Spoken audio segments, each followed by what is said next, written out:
જય સચ્ચિદાનંદ.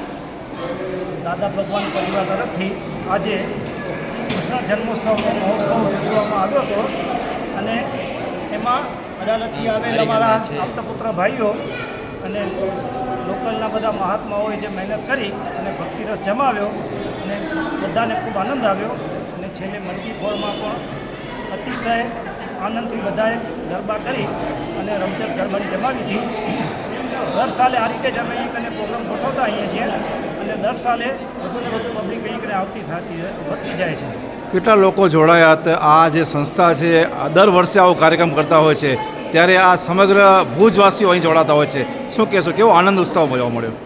પબ્લિક તો દર સાલે વધતી જાય છે, પણ વરસાદને કારણે બારે ગ્રાઉન્ડને બદલે અમારે અંદર મંદિરની અંદરના ગંભારામાં કરી શકે એમાં 2 વર્ષથી કરવો પડે છે.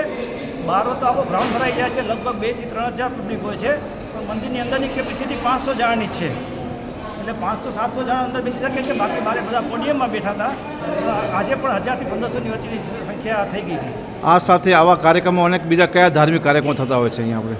આ દરેક ધર્મના મહોત્સવ અહીં કને ઉજવતા હોય છે. મહાશિવરાત્રિના અહીં કને મહાશિવરાત્રિની દિવસે પણ અહીં કને પૂજન થતું હોય છે. પછી મહાવીર જયંતિ છે, સિમંદર સ્વામીના જન્મ મહોત્સવ છે, પછી ગણેશ ચતુર્થીના દિવસે પણ અહીં કને પ્રોગ્રામ થતા હોય છે. નવરાત્રિમાં ગરબાનું આયોજન થતું હોય છે, શરદ પૂનમના ગરબાનું આયોજન થતું હોય છે. દરેક ધર્મના દરેક સંપ્રદાયના લોકો આની સાથે જોડાયેલા છે અને આ નિષ્પક્ષપાતી ત્રિમંદિર છે. એટલે દરેક ધર્મને પોતાનું લાગે એ રીતનું આ મંદિર છે. Okay, thank you.